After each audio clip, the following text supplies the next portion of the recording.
refuse to call it a genocide in front of everybody. I need you to understand that this is not okay. It's not okay that there's a genocide happening and you're not actively against it. You're lying. I'm lying? You're not. You went on TV and avoided talking about it. For what? Because now you can't say. You haven't been calling it a genocide. Don't tell me I'm lying.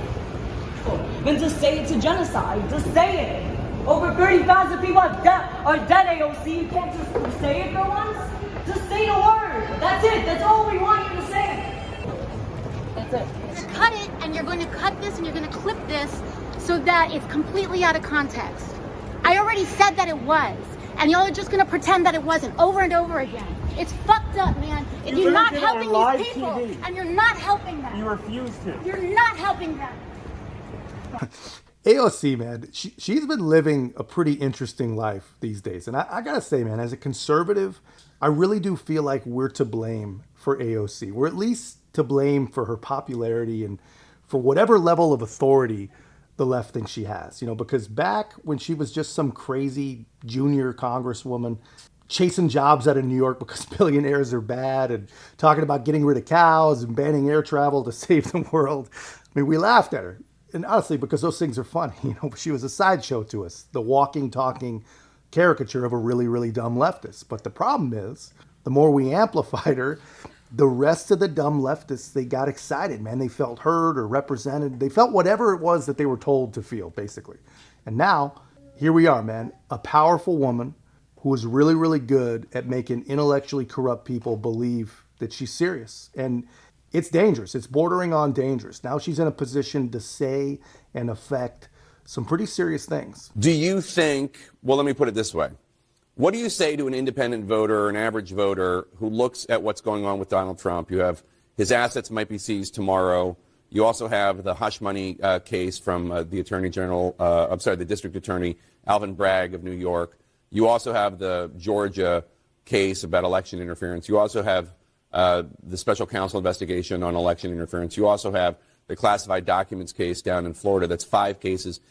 And to a voter, what do you say to a voter who says, well, that doesn't look like he's being treated equally before the law? That looks like somebody that the government is going after. Has there ever been a president, Republican or Democrat, that has been subject to this level of criminal charges, indictments, and investigations? This is not about party. This is not about politics. This is about corruption and criminality. We're talking about an individual who ordered essentially a terrorist attack on the Capitol of the United States in order to retain power. That is not about being a Republican. It is not about being a Democrat. It's about being an unethical and individual who is subject and prone to criminality. And unfortunately, this is the state that we're in. And I actually think that the fact that it's happening in so many places and so many jurisdictions cuts in the face of that. This is not just New York. This is Georgia. This is federal courts as well. This is the kind of stuff that happens, man, when the propaganda and the narrative wear off. You know, she says this isn't about politics. This is about criminality. She says Donald Trump essentially ordered a terrorist attack, says the great all-knowing AOC. Yet she'll never, ever, ever in a million years be able to actually explain why it is that Jack Smith hasn't charged him for anything even remotely like that, anything more serious than conspiracy against rights. And she doesn't even know what that means, honestly. Most of them don't.